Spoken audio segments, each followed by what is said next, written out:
Komunalna milicija će građanima moći da izda prekršajni nalog ukoliko ne nose maske na propisanim mestima.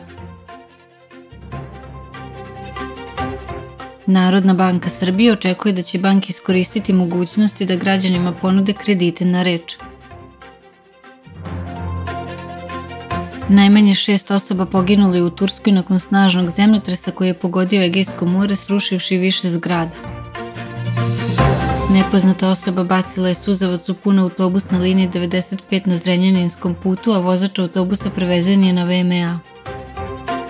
Policija u Novom Sadu uhapsila je MS-58 iz okoline grada jer je krao alat iz firmi i tako odneo 700.000 dinara.